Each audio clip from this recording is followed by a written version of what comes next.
During World War II, when German tanks stormed across Europe like iron beasts, the Allied forces had only one weapon to fight back: the M4 Sherman, bitterly nicknamed by American soldiers as the Ronson Lighter. On every battlefield, it was weaker, thinner armored, and often burst into flames right after the first hit. For most soldiers, driving a Sherman meant accepting death. But then, in the hell of Normandy, a young man appeared, one who believed that victory did not depend on the weapon, but on how it was used. He turned the Sherman, which was mocked as a coffin on tracks, into a killing machine that even the Nazis had to fear. His name was Lafayette Poole, and this is the story of the mad tanker who defied every rule of combat to prove that boldness could overcome firepower. June 1944. The battle in Normandy was still raging fiercely. At 9:07 in the morning on the 29th, Sergeant Lafayette Poole sat inside the cramped turret of his M4 Sherman near the village of Villiers-Fossard, France. In front of him, through thick hedgerows, German infantry were repositioning at a distance of about 300 yards. Poole was only 24 years old, had never seen combat, and had never taken down a real target.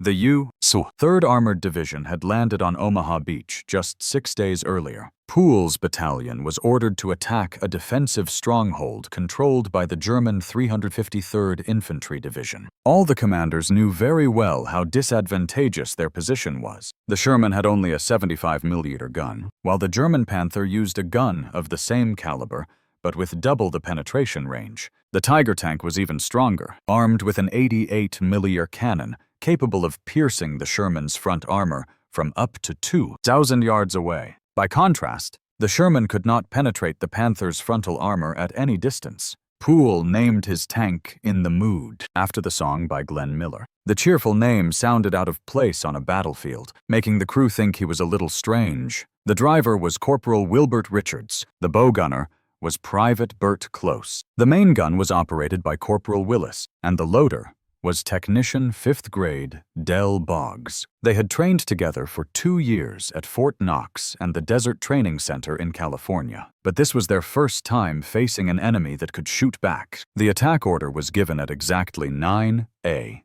Task Force X advanced to the left, Task Force Y to the right. Poole's Sherman moved through a gap in the defensive line created by a bulldozer. Immediately after, German anti-tank guns opened fire. Within the first 5 minutes, 3 American Shermans were hit and burned. Poole spotted a German half-track at a distance of 400 yards. He ordered Willis to fire. The shell hit its target, and the vehicle went up in flames. It was Poole's first kill. Right after that, the crew destroyed 3 more half-tracks, an armored car, and a supply truck. The battlefield was divided by thick hedgerows, making visibility almost zero. German infantry fired Panzerfausts from as close as 30 yards away. Poole couldn't see them. He only saw the white smoke trail after the rocket had already been launched. By 2:30, a Panzerfaust hit the right track of "In the Mood." The explosion shook the tank violently, throwing Poole against the turret wall. Fire erupted in the engine compartment. Richards immediately reversed 20 yards while thick smoke filled the interior. Poole ordered the crew to abandon the tank. All 5 members of the crew managed to escape safely.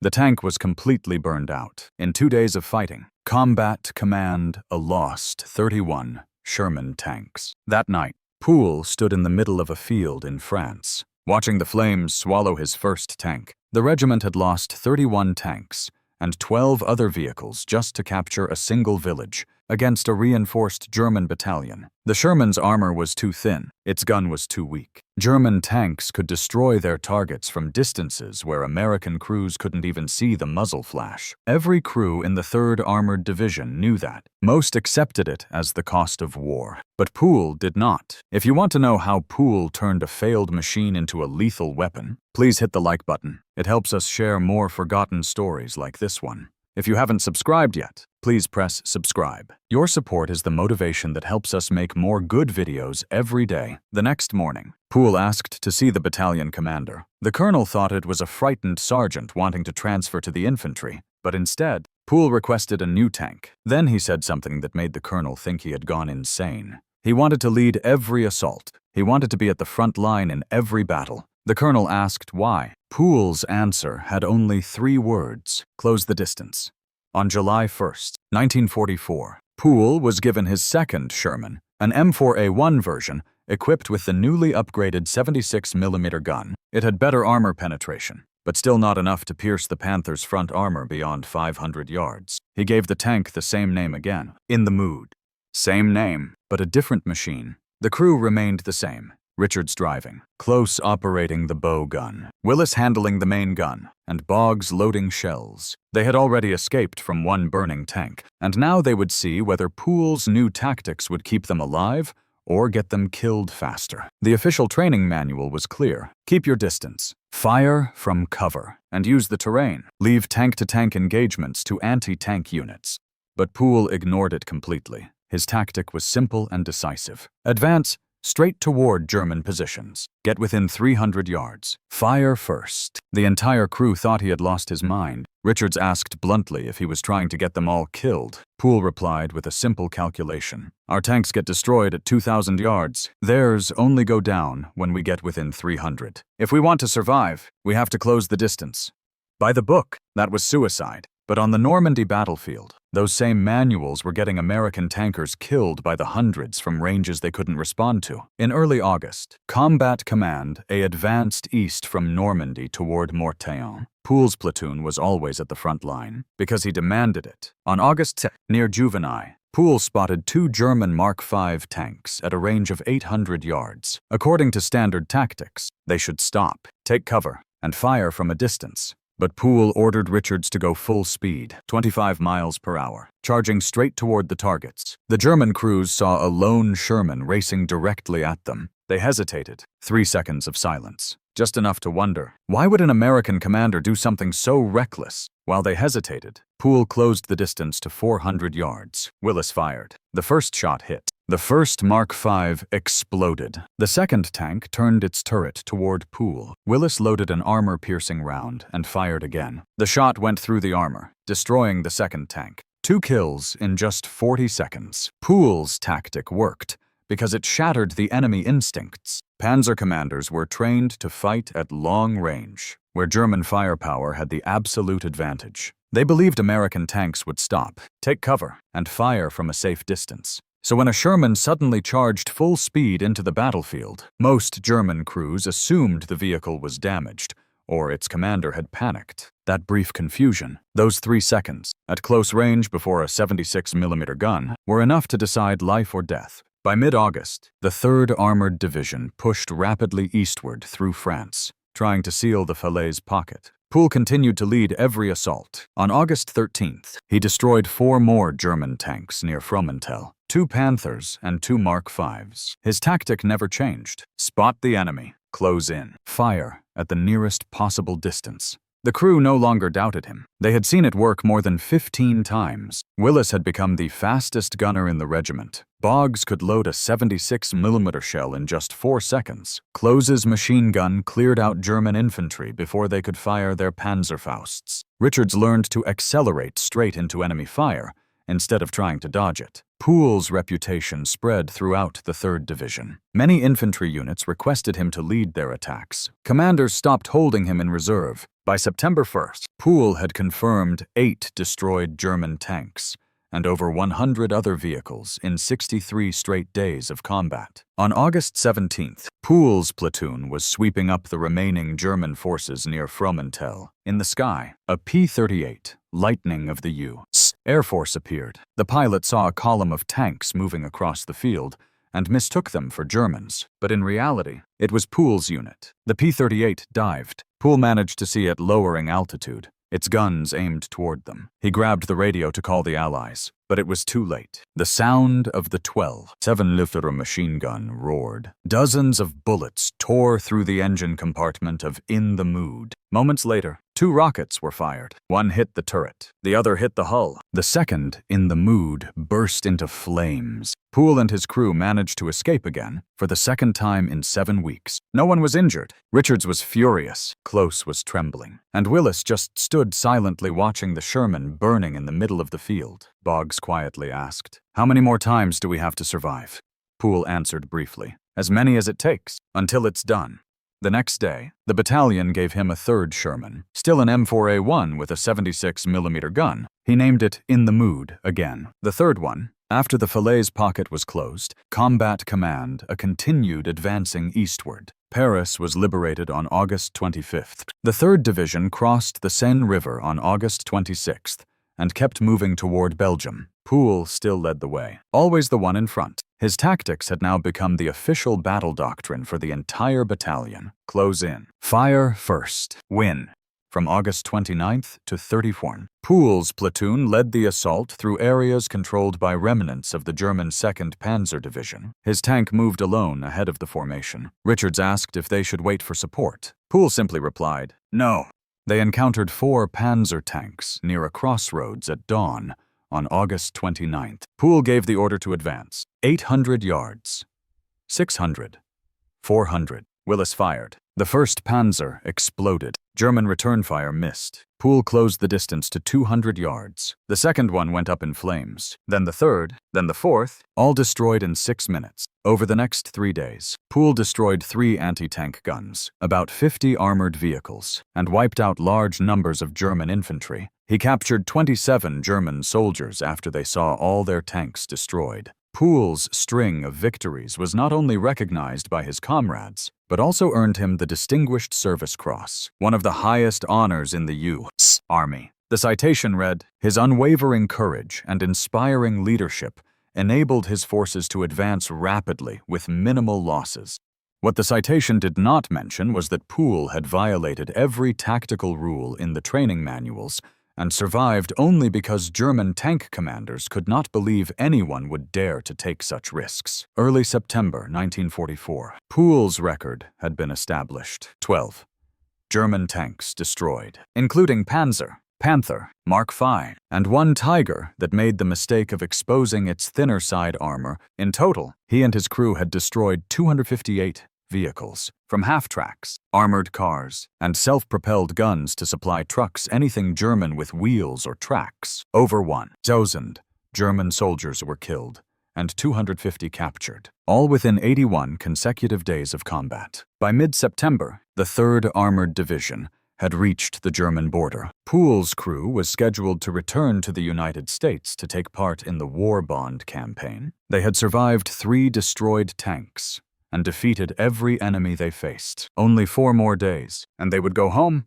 On September 19th, Poole's battalion attacked the Siegfried Line at Manster Busch, southeast of Aachen. This time, Poole was not allowed to lead. It was an order from above. His platoon was assigned to protect the flank of the main assault. While observing the battlefield, Poole spotted a German anti-tank gun hidden in a house about 300 yards away. He ordered a high-explosive round to be loaded to destroy the target before it could fire. But Willis, the main gunner, was not present. He had been temporarily sent back to the U.S. for a medical check before the entire crew's scheduled return. Willis' position was replaced by Private Paul Kenneth King, a new recruit who had just arrived, and this was his first battle. King hastily grabbed a 76mm shell and rammed it into the barrel too hard, too fast. The round got stuck. Poole bent down to try to clear it, but the German gun fired first. The first shell hit the turret of In the Mood. The impact threw Poole against the commander's hatch, but the armor was not penetrated. Richards immediately shifted into reverse, shouting loudly,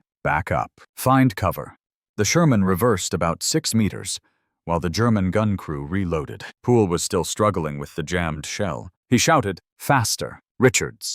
The second shell came. It struck the right side of the tank, just as the Sherman tilted into a ditch. The 75mm armor-piercing shell exploded. The blast was so powerful that it completely flipped the 30-ton Sherman. Poole was thrown out of the commander's hatch, falling about 4 meters to the ground. He landed on his right leg. The fall shattered his bones. Poole heard the crack clearly. 4 distinct breaks. He looked down and saw his right leg twisted at an unnatural angle, blood soaking through his pants. A piece of shrapnel had sliced through his calf and thigh. Inside the overturned tank, King was killed instantly, hit directly by the armor-piercing shell. Richards crawled out of the driver's hatch. Close squeezed out through the bow gun position, and Boggs escaped through the loader's hatch, his body covered in blood. Not his own, but King's. Poole pulled a morphine syringe from his medical pouch and injected it directly into his thigh. The pain was so severe that he nearly lost consciousness. He looked down, white bone visible through torn flesh. The leg was now attached to his body by only a few strands of tissue.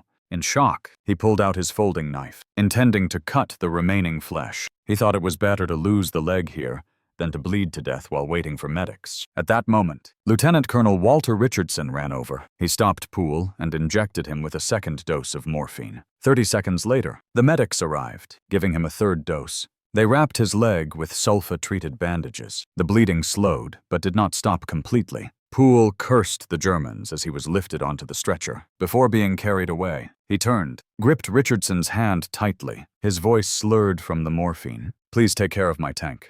Richardson only nodded. Poole passed out. Lafayette Poole's war had come to an end. 81 consecutive days of combat. 12 confirmed German tanks destroyed. 258 vehicles wiped out. Over 1,000 enemy soldiers killed, 25 captured. 3 Shermans burned beneath him, and he still survived, but lost his right leg. Army doctors amputated it about 8 inches above the knee at a field hospital in Belgium. After losing his leg, Poole spent 22 months in rehabilitation, first at William Beaumont Hospital in El Paso, Texas, then at Lawson Hospital in Georgia, where he was fitted with a prosthetic leg. He was discharged in June 1946.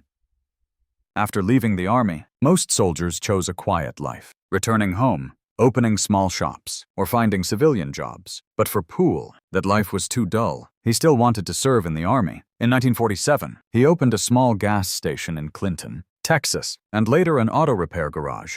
That same year, he married Evelyn. They had 8 children, 4 sons and 4 daughters. He walked on a wooden leg. The pain never went away, but he never complained. Even so, life at the gas station could not replace the feeling of being in the army. He missed the tanks. He missed his crew. In 1948, Poole re-enlisted. The army assigned him to the Transportation Corps, clerical work, managing supply chains, nothing like commanding a Sherman on the battlefield. Poole grew restless. He applied to rejoin the 3rd Armored Division, the unit that had made him famous. His application was rejected. Reason: failed physical requirements due to the loss of a leg. The army advised him to retire for medical reasons, but Poole refused to give up. He wrote directly to General Roderick Allen, who had commanded the 2nd Armored Division during the war. General Allen still remembered Poole, the crazy tank commander who had charged straight at Panthers. He made calls and pulled every string he could. And later that same year, 1948, Poole returned to the 3rd Division, not as a commander, but as an automotive mechanics instructor at Fort Knox, Kentucky,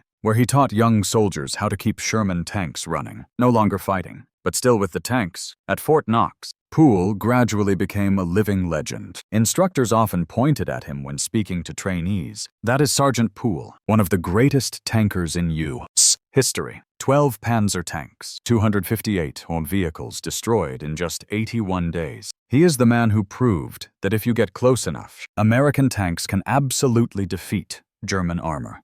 Some trainees didn't believe it. Poole would simply lift his wooden leg, then start telling stories about Villiers-Fossard, about Colombiers, about the 3 Shermans that burned. After those stories, no one doubted him again. He retired from the U.S. Army on September 19, 1960. Exactly 16 years after losing his leg at Menster Busch, he left the service with the rank of warrant officer, junior grade. After 29 years of dedication, he had given everything to the Army, and the Army gave back a metal box filled with medals: the Distinguished Service Cross, the Legion of Merit, the Silver Star with Oak Leaf Cluster, the Bronze Star, the Purple Heart, Belgium's Croix de Guerre, and France's Legion of Honor. After leaving the military, Poole studied business at college. He became a pastor at a small church, earning $25 a week. In his spare time, he coached a youth baseball team in Keene, Texas. The kids loved him deeply. He rarely mentioned the war unless someone asked, and whenever asked, he always said the same thing: there are no heroes, no great men. We were a team. Every medal I received doesn't belong to me. They belong to the entire crew. Lafayette Poole was twice nominated for the Medal of Honor. The first nomination was lost somewhere between France and Washington. The second was denied. The official record stated briefly, "The achievement belongs to the entire crew, not to a single act of individual heroism." Poole agreed. He always mentioned his comrades when asked about his victories. Richards, who dared to drive straight into enemy fire. Willis, the fastest gunner in the regiment. Boggs, who could reload in just 4 seconds. and close, who defended the tank from German Panzerfaust gunners. Without them, Poole said, it'd just be another dead tanker lying somewhere in a French field. In 1988, Poole returned to Fort Hood, Texas. A reporter asked him what message he wanted to send to the next generation of soldiers. His answer was short, like a combat order. Learn to survive. Shoot to kill. Always advance. Never retreat. Lafayette Green Poole passed away in his sleep on May 30th, 19. In Keene, Texas, at the age of 71, he left behind his wife Evelyn, 8 children, and dozens of grandchildren and great-grandchildren. He was buried at Fort Sam Houston National Cemetery with full military honors. His headstone reads, Warrant Officer, Junior Grade, Lafayette G. Poole. There was no mention of the 12 Panzers, the 258 vehicles destroyed, or that he was the most successful tank commander in American history. 2 years later, the Army inaugurated a new tank driver training center at Fort Knox named the Lafayette Poole Crew Training Facility. At the dedication ceremony, Lieutenant Colonel Olin Brewster, who had once fought alongside Poole, said, "He taught us that strong firepower means nothing without boldness. Thick armor means nothing without speed. And American crews can win if they fight smart and fierce." Poole's tactics had a lasting influence on U.S. armored warfare doctrine. The principle of close-in, attack, crush enemy firepower at short range became a required lesson in training at Fort Knox. Modern tank commanders still study his battles at Colombiers, and on August 29, 1944, when he destroyed 4 Panzer tanks in just 6 minutes, that tactic, fight close, fight fast, fight precise, worked against the T-72, the T-90, just as it had once worked against the Panther. In 2014, Columbia Pictures released the movie Fury. It told the story of a Sherman crew fighting in the final days of World War II. The character Sergeant Don Collier, nicknamed War Daddy, and played by Brad Pitt, was based on Lafayette Poole. War Daddy was in fact the real nickname his comrades once called him. The tactics in the film, closing in, firing at short range, attacking head-on, were Poole's tactics. The command style in the movie was his as well. Even the line, "The quickest way home is to smash the Germans and drive straight through," was something Poole himself had said in 1944. The film included fictional elements, but its spirit was true. A small, outmatched Sherman crew could still defeat superior German tanks through boldness, discipline, and mutual trust. Poole proved that 81 times in 81 days. Historians still debate whether Lafayette Poole was the greatest American tank commander of all time. Some argue that Canada's Sidney Radley Walters, or the Soviet Union's Dmitry Lavrinenko, achieved higher totals, but all those numbers overlook one fact. Poole accomplished everything in less than 3 months, with a tank weaker than any opponent he faced. That alone made Lafayette Poole a legend. The M4 Sherman had a terrible reputation on most battlefields. Historians called it a death trap. American veterans called it the Ronson Lighter because it burned every time it was hit. German soldiers nicknamed it the Tommy Cooker. The British soldiers' stew pot. But the problem was never the Sherman itself. It was how it was used. American armored doctrine in Normandy forced the Sherman to fight at long range, where German guns had an overwhelming advantage. Poole was the first to prove that the Sherman could win if it closed the distance and fought at close range. Where the 76mm gun truly showed its power, his 3 destroyed tanks told that story themselves. Villiers-Fossard, Fromentel, and Menster Busch. 3 tanks burned, 3 escapes, 2 times without a single injury. The third took a comrade's life and his leg, but Poole never saw himself as unfortunate. He said he was lucky to survive being hit 3 times, lucky that his crew lived through 2 tank fires, and lucky that the medics reached him in time at Menster Busch. After the war, his crew went their separate ways. Corporal Wilbert Richards, the driver whom Poole affectionately called Baby, returned to civilian life. In an interview in the 1980,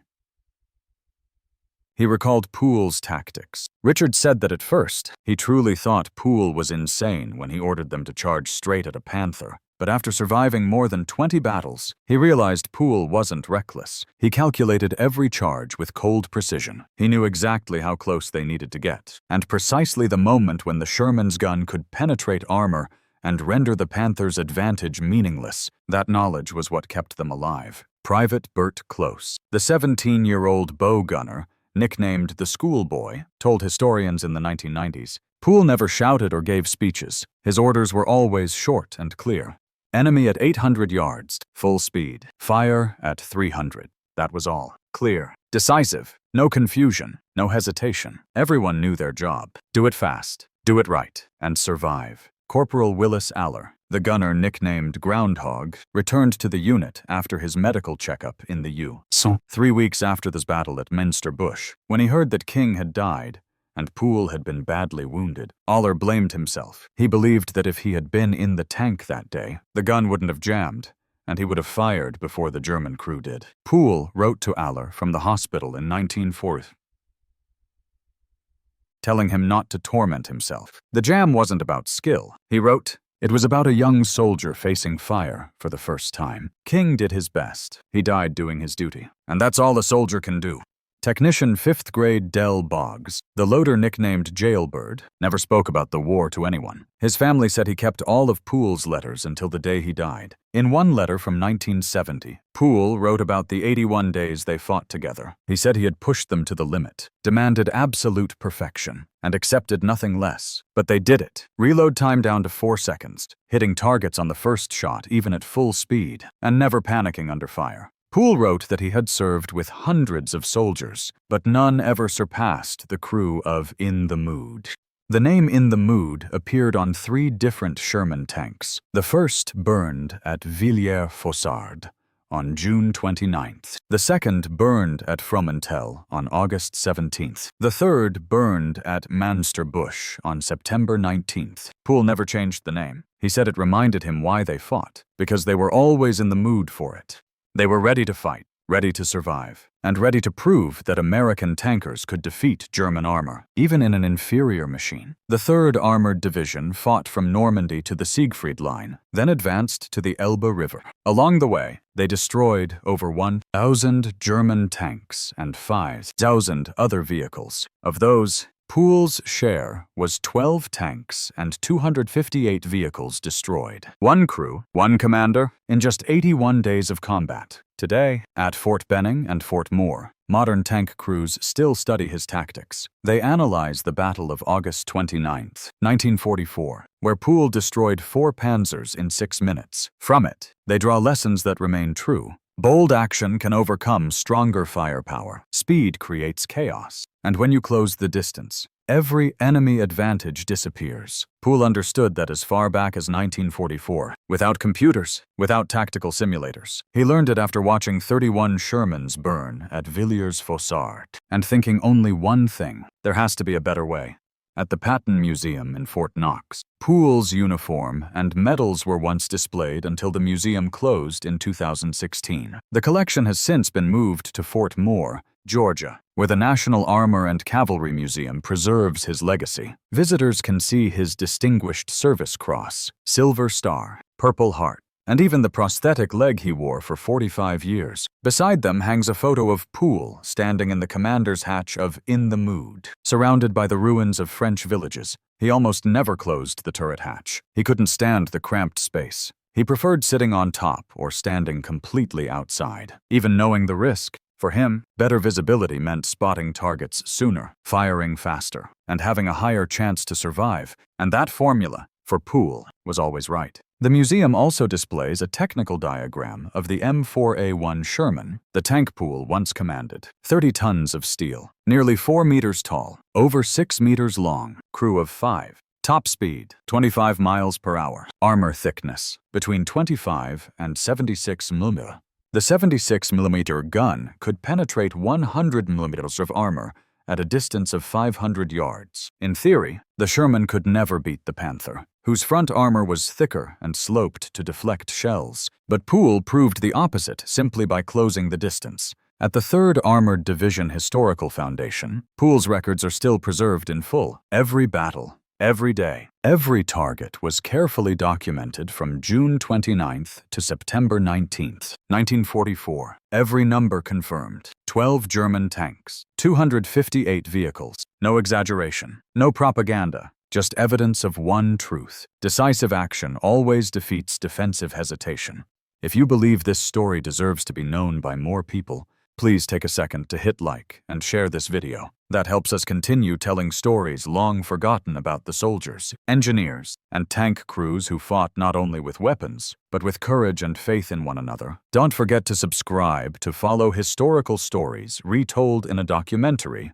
Voice, honest, emotional, and deeply human. And if you're watching from the United States, the United Kingdom, Canada, Australia, or anywhere else, leave a comment to tell us where you're from. Because you, the one listening to these stories, are helping keep the memory of people like Lafayette Poole alive. He was the man who proved that even if called a death trap, a Ronson Lighter, or a Tommy Cooker, the Sherman could still win if commanded by men of courage.